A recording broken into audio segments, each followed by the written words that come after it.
Owning pets is a big responsibility. Especially when you are working with dogs, you have to train them. You have to potty train them. You have to take them outside. They need lots of exercise, and they can be one of the most obedient creatures ever, but you got to put in the time and the effort to do that. And let's be honest, we all don't have that time to do it. And so joining me today on Built-in NoCo is Ivy, and she is a dog trainer, everything that she can do, handle your pooch with love and care and get them obedient. And so Ivy, just thank you so much for being on here today. Thanks for having me. So, I mean, I never saw the dog training in my high school for jobs, careers. There wasn't a whole lot of entrepreneurs, right? That's right. Maybe like the lawyers showed up, but nothing about dog watching. Like, so what made you want to get into dog training and just handling people's pets? So I started in 4-H at the age of 8. Okay. And so I've been dog training for almost like 20 years now. And it's always been a loving passion of mine. I love dogs. They're massively easier than humans. Like, I get them way better than humans ever give me. Testify. So they're easy. They're easy for me. So I want to continually give that peace of mind and that like enjoyment of having a pet to everybody, because it is stressful. It is hard. It is a lot of work. Yeah. But it's the most rewarding as well. To like come home after a really hard day and your dog just curl up to you, like at your feet or on your lap or on your couch, if that's your thing. Like, it's so stress relieving. Yeah. And whenever they're well behaved like that, it's just like, cool, less stress when you come home. Yeah. So you mentioned you kind of stemmed from 4-H, and you started that when you were really, really young. So you just kind of been in that realm. When did you start your actual business of actually doing dog training and dog walking and all that stuff? And like, how did that kind of come about? Yeah. So in 2018, I joined on with this wonderful lady. Her name's Jean. And she actually owned the business before I did, with Give Me a Paw. And she became a massive mentor of mine. And then in 2021, she moved, and she's like, hey, I don't want to leave these people high and dry. Will you do this? And I was like, hell yeah. Oh my gosh. You don't even have to ask twice. So yeah, I'm going to do this. And so it was a great opportunity. And so I've had this business since 2021. Wow. Okay. Yeah. So you just kind of like taken it over, which was great. And you found something that you thoroughly enjoy. I know a lot of people, right? I mean, people just bounce around jobs now. I remember my mom and dad, they stayed in like one job. My mom bounced around a little bit, but my dad like stayed in a job for like 30 years. And that was like the thing. And now, I mean, people are just bouncing around like every year, 2 years. And it's like, hey, I'm working with this company. No, I'm doing this now. No, I'm over here. And it's like so crazy. But that is so awesome that you were able to step into that role and help provide the service for those people. Yeah. What has been like some of the challenges that you faced in dog training? A lot of it is the work not being done, right? Like, people get so busy. Yes. That they don't recognize how much little time they need to do, and it just never happens. Like, dogs typically don't need more than like 20 or 30 minutes a day of just intentional work. And because dogs are chaotic and they're crazy animals that have their own characteristics and their own qualities, and they have their own like habits, they think that they need more work. And so that just psychs them out to actually doing the work. And it breaks my heart, because then it's like, oh, you only need like 20 minutes a day, one specific aspect, like one training session or whatever. And your dog's going to like have a massive transformation. Like, it's not as intense as people think it is, but it does psych them out. Yeah. And I can testify that. So we had a dog, and we did the PetSmart thing, and I can't even remember. I think it was like every other day or something. Like, it was like 3 times a week or maybe like twice a week. It was a long time ago. Yeah. We don't have her anymore. She ended up passing away. But yeah, like, I mean, she made leaps and bounds, and then we like would work with her during the week, like maybe like, okay, sit and right, like a clicker, and we had like a bag full of treats, and she became really great. Then she was also like too smart for her own good because she would test every single person that came in the house. Yeah. Like I was like, we're like, no, we need you to tell her down or off the couch, and then like right. So my in-laws, they loved her, right? And so they're like kind of putting like, no, she's fine. I'm like, no, she's not. She's really not. That's not what we do here. And so it was funny because she would like give us that look. She'd just like look at us like, she's not saying it. It's like, I don't care if she's not saying, I'm saying it, kind of thing. But yeah, like back to your point of it doesn't take a whole lot of time, right? I mean, we say it doesn't take like a whole lot of time, but everybody's schedule is so massively busy. Yeah. And one of the things I didn't like about the PetSmart is you are there with a bunch of dogs. Mm-hmm. And that kind of helps, but one of the things we could not train out of her was getting along with other dogs, unless if we brought another dog into our home and it became ours. Oh, okay. So we got 2 Huskies after her. Yeah. And then she's like, okay, like she like growl, and we're like, no. And then once she realized, oh, these guys aren't leaving. I'm stuck with them. So like, I'm just kind of stuck with them. And so she would kind of have like this hard time paying attention in the class, right? Because you have all these dogs, 10, 15 other dogs around. And then it's hard because it's like, okay, we're going to do this, try to train this. And she's like, what's that dog doing? What's that dog doing? And so it's kind of chaotic. So what are some of the benefits of actually like working with a professional single-handedly? Yeah, doing private lessons changes a lot because you don't have that distraction. And a lot of dogs have behaviors that are in home that you change the environment and it changes their aspects, right? So the issues that you have in home, like they're not listening, they're not like doing what I tell them to, is a whole different aspect whenever they go out and they're around other dogs and they're just like, oh, I'm just so excited to be here. Like, I have no idea what you're talking about. I don't even hear you. And so whenever you take them out and actually put them in a group class, sometimes it's really hard to get their attention and get them to actually listen because they're overstimulated, right? However, those group classes are really great because they teach the dog how to socialize. They teach the dog how to be okay when they are overstimulated. And sometimes it works. Yeah. And sometimes it doesn't. And a lot of what private, like, in-home training gives them is the foundation to start those group classes where they understand what the owner's asking for. They go to the group class, and now all they're looking for is to socialize and ask for that attention back. Gotcha. See, we did it backwards. We were just like, PetSmart, pet training, great, let's go. And that's how we started. And again, it built a great foundation. Like, she was a great dog. She would sit, she would lay down, and all that stuff. And like, we taught her to speak, and the potty training helped because I think that's what spurred it was like the potty. Like, we were trying everything. We lived in an apartment, and we tried like one of the grass pads. But Lord, man, she was strong-willed. Like, Lord have mercy, we had the screen door wide open, the grass pad on the patio, and she just stopped right at the door, right there at the carpet, and just went like, "What are you doing?" And that's kind of what spurred the whole like, we need training. Like, she is, oh my goodness, like she loves to test you, and she did that her whole life. She just tested every single person. But she was cute. She was adorable. Other than to other dogs. So someone who is looking at getting their dog trained, or they just got a dog. Yeah. What would you give them as a tip or advice?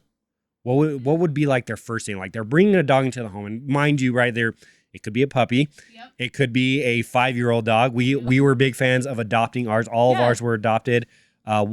The one dog was Lily, was her name. She was a puppy, but the other 2, the Huskies, one was an old man. He was like 10 years old when we got him. And then the other one was probably about 3 or 4 when we got him. All right. But what is a good base? And this could be a loaded question because how you handle a 10-year-old could be completely different than how you handle a puppy. It is. It so feel free to okay, for a puppy and then for a older dog, this is what you do. Yeah. I think the tip overall is just consistency. Like, as long as you're consistent and those boundaries are set and it's like there is no pushing it is this and that's it, then you get a lot more respect from the dog, right? Whether it's a puppy or a 10-year-old dog, like the consistency is needed because dogs are fundamentally needing a routine. They need a very strict outline of what they can and cannot do. They need a very strict outline of what routines actually mean. And they need that kind of consistency in order to thrive. Yeah. With puppies, it's a little different, right? I would not recommend giving them the run of the house. Most of us do. I would not I was one of them, not gonna lie. It's just hard because they just, like, dogs don't naturally think about boundaries in the essence of a home. Mm-hmm. And they're just like, can do whatever I want, wherever I want. Mm-hmm. Like, it's fine. They don't understand the structure of humanity. Yes. And so whenever you give a puppy a whole house to itself, they're going to be like, cool, I can do whatever I want. I don't have any boundaries here. And so they'll go pee in the guest bedroom, right? And then you're like, when did this happen? I'm like, yeah, well, yeah. Having the roam of the house is hard. So they need a lot more supervision. And that's where I'm like, get a baby gate, get a playpen or something like that. That kind of keeps them pretty stationary until they understand the boundaries of the house. Mm-hmm. And then they understand the potty training doesn't happen in the house. It happens outside. Okay. Right? Like, they don't get to pee in home. Yeah. And once they understand that, the room of the house opens up very quickly. But they don't get that yet. That's not naturally ingrained in them. Gotcha. Right? And then for a 10-year-old dog, obviously, like, stairs aren't probably the best thing in the world. So giving them other options to, like, exercise and stay mobile and, like, extend their life a bit is always a great idea. Because you didn't get the dog to then have him pass away, like, a couple years later because he just couldn't exercise or he didn't have the nutrition that he needed, right? Yeah. And so a 10-year-old dog probably doesn't have the issues of a puppy. And so just extending their life is more important than the boundaries of, we have to sit in this moment. You have to do that, right? It's more like, hey, let's go to the dog park and, like, maybe get a little exercise, see that everybody around you is actually okay, and you can, like, enjoy the freedom of being a dog and call it good. Yeah. Right? That was one of the things that we did with him. I was so thankful. So we actually lived in Las Cruces, New Mexico. Nice. So like we would reach the hundreds by like 10, like March, April, and then we would stay that way all the way through September. And and this is where we got our 2 huskies, mind you. And so we had our eyes set on Colorado, and we're like, we really want to get them up there. And I mean, it wasn't the only fact. We didn't move because of our dogs. Like, we weren't that, like, don't put me on that pedestal. But it was a benefit because we had the huskies and the plan was to come to Colorado. So we didn't get the huskies until we knew that we were going to pretty much, like, we were working on a plan to get to Colorado. And it was so great. Like, we got them here and we're like, man, we're going to get someone's going to call on us saying we're bad dog because we could not get him in from the snow. He just burrowed, like, I mean, he would be out there for hours. I mean, 5 or 6 hours. And he's like, I'm going to sleep out here. I'm good, guys. Yeah. And I'm like, no, like, you need to get in here because you're going to get taken away from us. Someone's going to call somebody and saying, hey, they left their dog outside in the freezing cold. Yeah. So I'm like, he loves the freezing cold. He just doesn't want to get away from it. I have a dog just like that. Yeah. So you mentioned the potty training thing. What are some good techniques? Do you have any tips, tricks? Like, I mean, like, when we were doing it, right, it's like, okay, we were doing research online, try the grass pad. Grass pad was a pain, but then we had to, like, rinse it off all the time. And it's like, okay, like, right. And then it's like, okay, are we rinsing it down below on people? Because, right, we're like, you don't want to carry that thing now through the house and slot, like, that defeats keeping the pee out of the carpet. But is there any good, like, tips or tricks that you have on potty training? Yeah, I mean, so dogs, like puppies, they almost are around the clock. You have to take them outside. Mm-hmm. Like, the second they wake up, they probably have to go outside. Yeah. The second they get done eating, like, you can give it probably 20 minutes, but they probably need to go outside. And after playtime, they probably need to go outside. Yeah. So it's like a consistent thing for puppies that they need to go outside. And so Having an apartment makes it hard because you have to do all those stairs all the time. Yeah. But that is literally how you get dogs to recognize that going potty goes outside. Like that's how you get it. Yeah. Having an apartment makes it a little hard too. I actually lived in basement when I got my first dog, and we did the bell system. Yes, So, I love the bell system. Yes. So tell us about the bell system. Some people may not know, but yes, I'm glad that you brought that up. Yeah. So what happens is you have them learn touch, which is just like nothing super complicated. They just need to touch something, right, with their nose. And so they touch the bells, and then they go outside. And then they'll start getting this rhythm every time every time they go outside, they have to touch the bells. And then they'll start telling you, I need to go outside by touching the bells versus you asking them to do it. Yeah. And so that instantly changes, okay, I have to go outside. I now need to tell you. The only way I can communicate this, because obviously have 2 different languages, is to touch the bells. Yes. And now it bridges this language barrier between owners and dogs, especially in like an apartment or somewhere where they don't have immediate access to go outside, like a doggy door or something, right?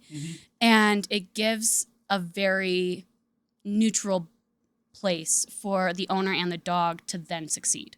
Talk about don't let the dog have the run of the mill, but also like boundaries, training, right? Like I've heard so many people like, that's like imprisoning my dog. I don't want to put him in prison.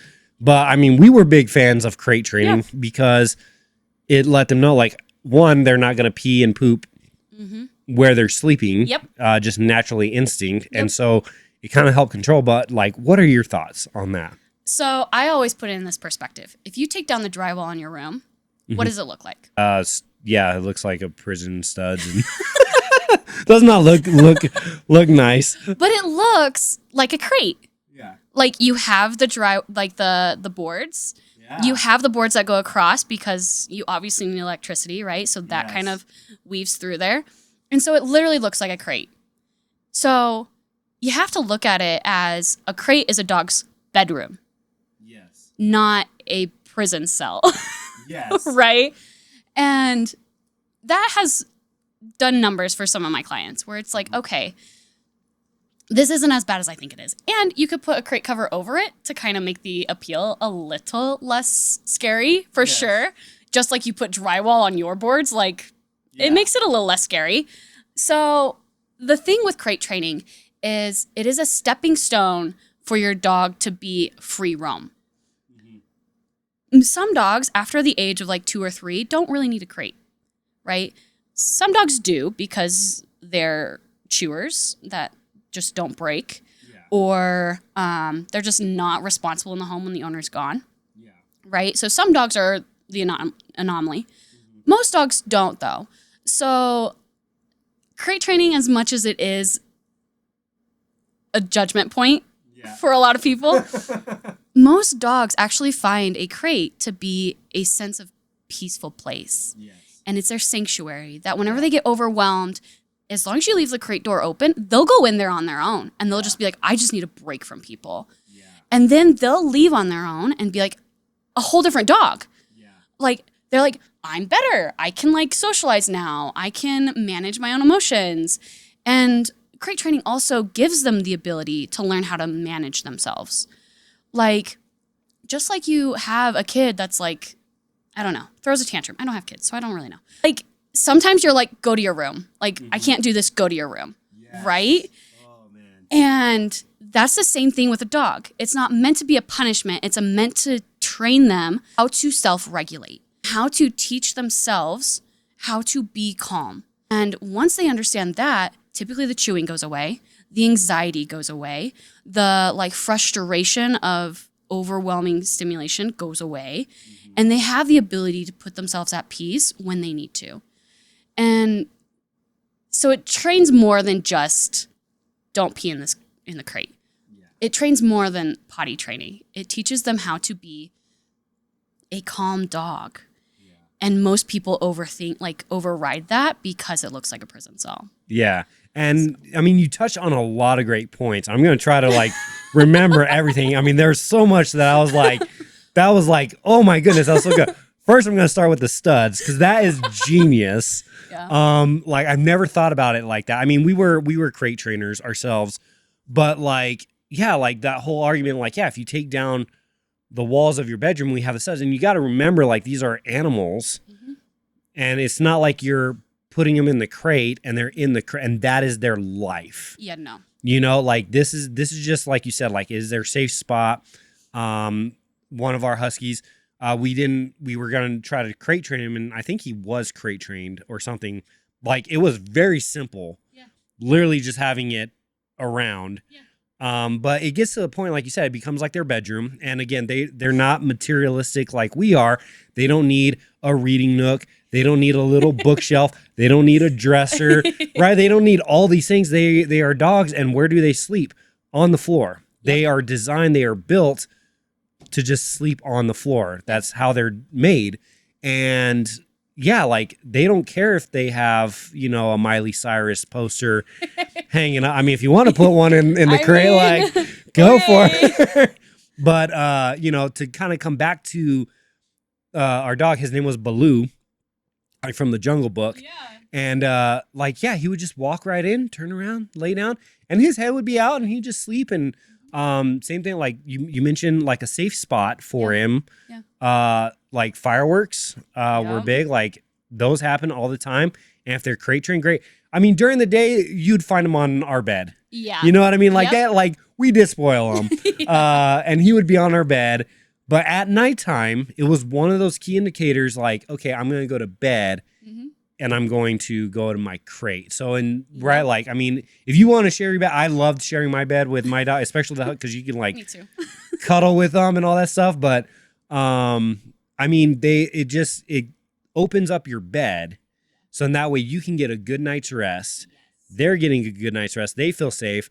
Especially and then with a big dog. Yeah. Yeah. And they will wake you up at like 5, 6 in the morning. So if you're not getting a good night's sleep with a dog in your bed, and now you're blaming the dog, it's like, well, you should have just put them in a crate. At least kicked them off. Yeah, like, and I'm so grateful that you use that. It's their bedroom. Yeah. You know, like that mind shift, like thinking of it is their safe spot. And you mentioned like kids. So we actually have 2 kids. Oh, cool. And we do that. We have told them and we have said, your bedroom is your safe spot. You do not throw things out here. You do not do that.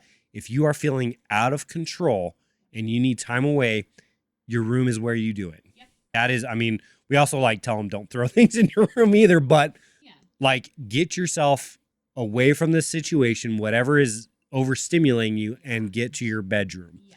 And so, yeah, like everything you said, I was like, oh my goodness, I'm like relating so much to this right now. So I know we're getting close to the time, and one of the things I wanted to ask is if there's anything that you wanted to add. I mean, there's a lot of like, right? We could go into a lot of depth here on like dog training, but I just wanted to kind of get like a general sense, let people know kind of what's in store for them. Yeah. It is a massive undertaking. It's not as much time as they think it is. No, it's not. But it can seem massive, especially if you're working a 9-to-5 job. Then you got kids. You got to take the kids to these events. You've got meals on top of that. Now you're trying to get the kids ready for bed. Like, all of a sudden, 20 minutes almost seems far off in the distance. Super unattainable. Yeah. But is there anything that you would like to add that we haven't talked about that you'd like to share with them on tips, tricks, or maybe a story that you've experienced?